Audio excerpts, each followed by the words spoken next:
everyone. So for today's Fuming Friday, I'm here to talk to you about the assault on Bristol strip club that is being campaigned against all over social media. So if you don't know what I'm talking about, here's the tea. Strip clubs have to apply for a sexual entertainment industry license in order to be able to operate as a sexual entertainment venue, which has slightly stricter criteria than a normal nightlife license for the reason that there's naked ladies there. Most cities will have a cap on how many sexual entertainment venues they are happy to grant licenses to within that district, and it normally correlates with how many nightclubs and bars are in that area. So a city like Liverpool, at last count, had 8 strip clubs, and Liverpool has a really prolific nightlife scene. There are hundreds of bars, clubs and pubs, so that sort of correlates the ratio quite well. Whereas a smaller city like Chester, for example, that used to have Platinum Lounge where I worked, and actually I'll be doing my Stripper Sunday episode about this week. Chester actually had a cap at 1 club, and it was very difficult for that club to get its licence in the first place, and that's because Chester relatively is a very small city. It's a lot stricter on how it grants nightclub and nightlife licences in the first place. There is a cathedral and lots of churches within very close proximity to the majority of the city centre, and proximity to important landmarks and to religious buildings is just one of the many things included in the decision to grant SCI licences. Spearmint Rhino actually tried to open a club in Liverpool in the 1990s, I believe, but the building that they tried to acquire for premises was considered too close to the liver buildings. If it's seen that the presence of a strip club might impact on tourism, and particularly tourist attractions that are commonly attended by families and children, then those licenses will be rejected.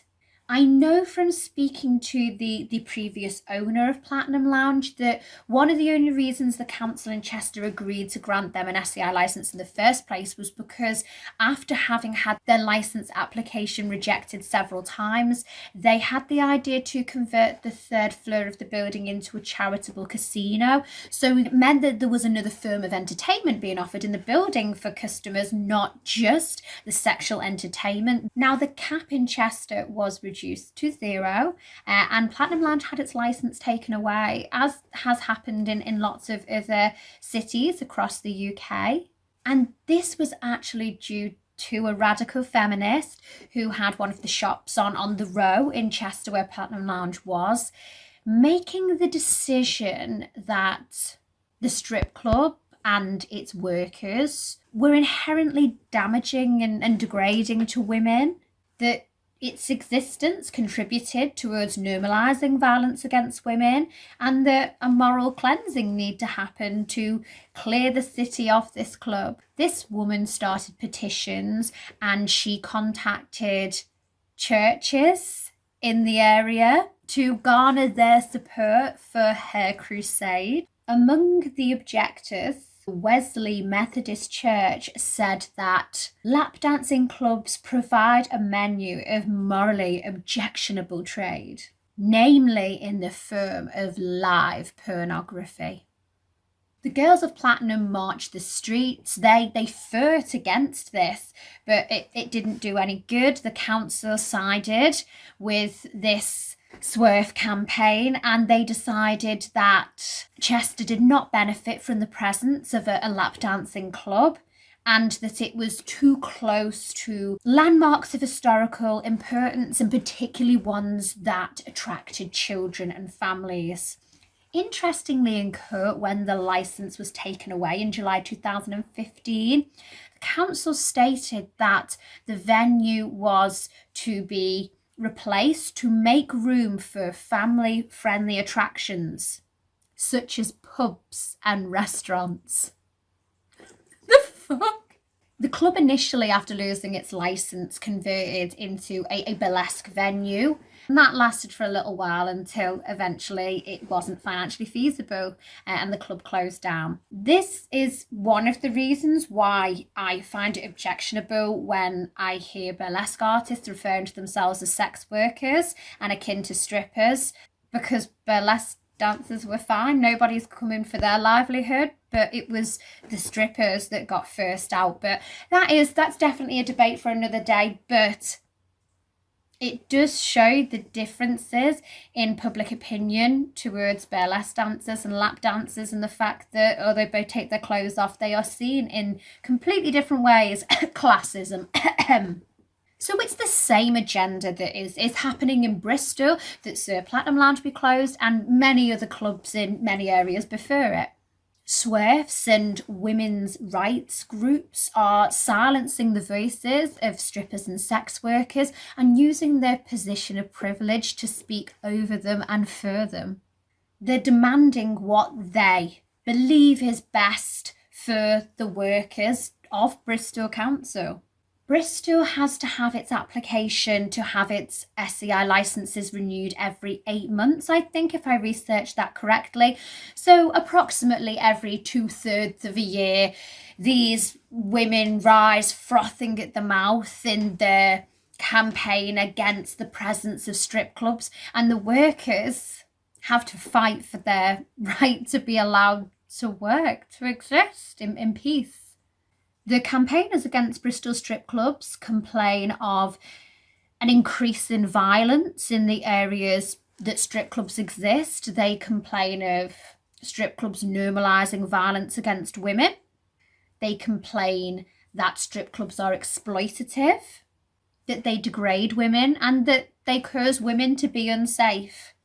And I want to talk about that framework of these complaints, these arguments that these anti-sex work campaigners are making, because it's not a new concept that strip clubs have been blamed for contributing towards the oppression of women.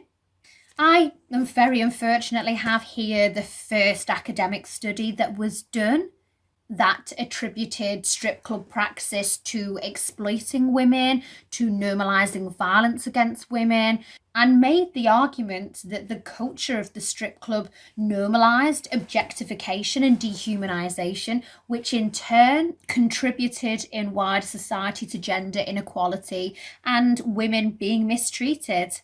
That study was conducted in 2004, and the name of the woman who conducted that study was Julie Bindel, who I absolutely loathe. So yeah, I have this study right here. I apologise for the state of the cover. One of my cats was sick on it. And that's quite fitting, really. That's pretty much the treatment that this study deserves. Bindel produced this study for the Child and Woman Abuse Studies Unit for the London Metropolitan University. So this is a privileged, middle class, middle-aged white woman who is funded by an elitist academic institution, entering the strip clubs with no prior knowledge or expertise of the culture of the strip club, and imposing her biases in the way that she conducted her research. And this is obvious from the questions that were asked and the way that she interprets the answers that were given to her. She went in viewing the women through the perspective of victimhood. In fact, she even uses phrases within her key summary points, such as activities within the clubs can be seen as detrimental to gender equality. That's not a hard fact. That's not something that she has gathered statistics to prove. It even says can be. She's literally admitting that that is an interpretation. They could be, can be, if you choose them to be, if you choose to interpret the information you've been given in that way. And her first suggestion to combat these noted actual or potential imbalances of power within the infrastructure of the strip club: local authorities or governments should be given greater powers in relation to licensing. Now, let me tell you something. A person whose first suggestion in the face of potentially disempowered people is to suggest handing more power to the ruling classes is a person who has never had to fear those ruling classes as an oppressor. It is a person who is used to having their complaints heard and dealt with by authority. And handing more licensing powers to councils to combat structural problems within the strip club culture is like handing more power to the police to help disenfranchised men in poverty move away from committing crime. It does nothing to actually help make life and working conditions better or to support the women to be empowered. It just says, well, this isn't perfect, so let's pull the trigger. It's the response of a person full of privilege. People like Bindel don't care about women, only their own agenda. And this piece of research is what has underpinned all of the campaigns that have followed it that seek to extinguish strip clubs. Glasgow has been subject to some of the same atrocious attacks that Bristol is facing currently, and that's thanks to Bindel and this work that she produced. Despite the fact that, in contrast, in the years preceding, many academic voices have come through that are pro-sex work, support sex work, are allies, or were sex workers themselves. People who have a differing perspective and informed view, and there is so much of that research. Well-informed literature that contrasts the assumptions made by Bindel. I have examples here of Danielle Egan, Tila Sanders and Kate Hardy. Both of these books really in a detailed way. Look at the thickness of those books compared to this. Explore the intricacy of relationships between dancers and their clientele. It explores the fact that it's so much more than just providing a sexual service, that there is an emotional relationship often between dancers and their clientele. It explores some of that problematic power imbalance of the infrastructure of strip clubs, because let's face it, no one's going to say that there aren't any problems within strip clubs, but it also looks at meaningful ways of how to support workers to be empowered, not just to burn the whole thing down. If you watched my special episode about sex work law and policy in the UK, you'll have heard me talk about this study with Munro and Scholar that looks at how SWERF academics abuse the concept of vulnerability in order to create a moral panic about sex work. And that's exactly what these feminists, these anti-sex work activists do. They centre their own perspectives and use their privilege to take the mic away from strippers and frame them to be seen as exploited, vulnerable, uneducated, poor, vulnerable women being forced to take their clothes off by evil men. At best, they paint a narrative that strippers are indoctrinated into our own oppression and that we need saving from ourselves because we're so brainwashed that we just can't see the bigger picture. And at worst, they accuse us of being complicit in men's violence against women. I posted about Julie Burchill this week, who was once quoted as saying that sex workers are traitors against women, and that when the war against sex was won, that all sex workers should be rounded up and shot for their crimes against women. And these are the people who are objecting to strip clubs. These are the people that want to see us erased. They don't care about us. They don't want to listen to us. They either think that they're saving us or silencing us, and they don't really care which. Either is good. And it's not just academic literature that disproves their narrative of the things that they are accusing strip clubs of being responsible for that's being ignored. It's actual statistics as well. So I've done a little bit of research this week. Platinum Lounge was closed in July 2015. So by the accusations of these activists that want to close the Bristol strip clubs, the level of violence and violent crimes that occurred in Chester city centre should have fallen following the closure of a club that encourages violence, yeah? So I'm looking at the statistics for December 2013 and December for every year preceding up to 2019 before the world closed down due to COVID, so that wouldn't really be a fair comparison.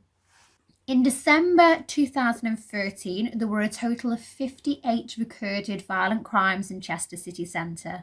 In 2015, there were 63. In 2016, there were 70. In 2017, there were 127. In 2018, there were 101. In 2019, 5 years after Chester's morality purge, there were recorded 99 violent crimes in Chester city centre, proving that the city's only strip club did not impact the number of violent crimes in any way. That number has climbed every year since Platinum Lounge's closure. How can activists stand behind the claim that the presence of strip clubs within a city increases violence when the statistics that I have literally been able to look up myself this week that prove otherwise? The hypocrisy around this whole anti-strip club crusade is astounding. In 2017, I accompanied sociology students from John Moores University in Liverpool alongside lecturer Dr. Ahern on a strip club tour around the city of Liverpool. We visited the old site of X in the City, which was first to relocate due to complaints about its location. It was considered to be located too close to Lime Street train station, so people felt like it shouldn't be seen so soon by visiting tourists after them embarking off the train to Liverpool. There were also complaints that the advertising outside X in the City made people feel uncomfortable, made certain women feel uncomfortable. They complained that they didn't like working past with their children because they knew what was going on inside, and that they didn't feel safe. That was the word used. They felt unsafe outside X in the City because they knew what was going on in there and the sort of men that were in there. I mean, first of all, I will say that if you are one of those mums who doesn't like walking your child past a sexual entertainment establishment because of what goes on, I hope you don't figure out that, people are having sex all the time in houses when you walk past them. They're naked in those houses all the time. Man, imagine how many people would be being served eviction notices if Karen cottoned onto that. And secondly, you know what kind of men are in those clubs? It's your dad, babe. It's your fucking dad. It's your husband. It's your brother. It's your cousin. It's your mate from work. Who do you think these men are that come into clubs? Do you think that everything happens in a vacuum? It's literally your pals.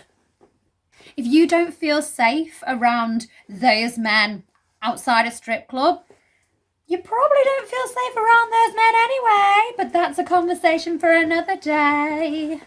So X in the City was first into a back alley where there was less street lighting, less CCTV. It just generally gave the club more of a dark back alley feel. So for people who claim to be concerned about the rights and safety of women, seems to be only certain women, doesn't it? As we observed the old site of X in the City on that day, there was a large billboard that had been put up opposite the venue's old location, advertising one of Liverpool's biggest nightclubs. And it was being advertised by a topless woman holding fruit in front of her breasts. So that's fine for people to see when they come off the train, but a strip club isn't. And apparently none of the sports bars that were on that street that have very high statistics for violent crimes and altercations, none of those made people feel unsafe either. Research was done around public opinions regarding advertising, and when people viewed strip club adverts, they claimed it made them feel unsafe and uneasy. And then they could view adverts where women were being used as a prop to market a product, and they did not have the same response, which just proves the hypocrisy around these reactions, and that people are far more opposed to women autonomously and consensually profiteering from their own body and sexuality than they are companies and capitalist institutions packaging it and putting it on a billboard to sell their car. Now, all of this is heading to the main point that I am making today, that none of this is actually backed by facts, research, statistics. It's just all running on feelings. Strip clubs cannot conclusively be linked to contributing to violence against women. Strip clubs cannot be blamed for normalising objectification when that is done by companies and capitalist entities every single day, often without the full autonomy and consent of the person involved. These agendas are purely driven by moral repugnance. These people simply just don't like the idea of people making money out of their own nudity. It's people using their own opinions, even dogmas, and being academically dishonest to project those feelings when they're just trying to alter the world to appease their own discomfort with the sex industry. It's the same argument as is used by people who oppose gay marriage due to their own opinions, bigotry, even religion, but they try to back that by creating bogus claims that somehow homosexuality is damaging to children or to the social fabric. And those arguments used to work for them. And I'm sure somewhere there was a nasty homophobic academic who produced research that had statistics that backed up this bullshit. But now councils couldn't accept that twaddle. Governments couldn't accept that nonsense and use it to ban gay marriage because we as a society have said no. We've made that unacceptable. We've stamped it out. And the same needs to happen with sex work. We need to do the same thing with strip clubs and refuse to allow strippers to be persecuted by extremists in the same way. And on a personal note, friends, I am not a victim. I am not an uneducated woman. I am not brainwashed by the patriarchy. I worked with so many brilliant, intelligent, educated, passionate, informed women. There were lots of dancers that I worked with who were not per, who had second jobs, main jobs. I worked with solicitors, I worked with teachers, I worked with academics. There were lots of women who were stripping who were postgrads and were on track to have 6-figure salary jobs. But I did also work with some women like me who came from financially disadvantaged backgrounds, and stripping empowered me. It allowed me to progress in life. It allowed me a financial freedom that I would not have had otherwise. I would not have been able to access academia. I would not have been able to set up a business. I wouldn't have been able to afford to get a car. There were so many things that stripping enabled me to be able to do that contributed to my empowerment, to my independence, to my success. To take away the means to earn via the sex industry, you are disempowering disadvantaged women. You're leaving them trapped in a cycle of minimum wage jobs, not being able to move, not being able to progress any further. Now, I have worked lots of different jobs. I've worked civil service, I've worked bars, I've worked strip clubs. Guess where I got sexually assaulted? Guess where I got demeaned by my management? Guess where I got harassed? Guess where I got bullied? Guess where I experienced power imbalances and unfair treatment. And I'll tell you now, the answer to all of those is not the strip club. I have been treated worse in non-sex industry jobs than I got treated in any of the clubs that I worked in. And I worked in a lot of clubs around the country. So stop speaking over my lived experience.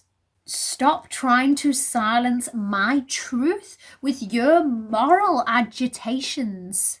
Stop denying statistics, facts, research with your own puritanical feelings. Listen to women who've worked in the clubs. We don't need you to make decisions for us. Stop abusing the narrative of vulnerability. We are not exploited. We are not victims. Let us work. And I'm finishing my fume today, friends, by saying I have signed the petition and I have written a letter to Bristol's MPs. I will be putting links across all of my socials with links to the petition for signing. You can also donate to help that petition be shared further if you have the means. I donated a few pounds to help that be shared. If you have the means to, you can do that additionally. You can also find templates of letters that have been written to MPs. I'm happy to share a template of the letter I have written, which includes statistics and it includes academic references, because we're coming back at these accusations with more than just pearl clutching moral hysteria. We are coming back with facts, figures, statistics, and our voices aren't going to be silenced. We aren't going to be ignored. So please feel free to show your support in any way that you can. Thank you for listening to me today. I will be talking about my time working in Platinum Lounge on this Stripper Sunday. Sadly, a club that does not exist anymore thanks to these kind of regimes. So tune in and listen to the realities of what happens in the strip club from the mouth of someone who's actually worked there. Take care of yourself now, friends. Bye.